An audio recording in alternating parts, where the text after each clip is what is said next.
Here we have a living hinge box flexing tooling. It's on an old Star servo robot,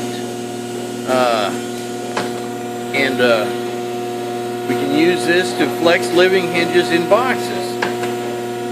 And if we look around at the mechanism, it's got an SMC rotary head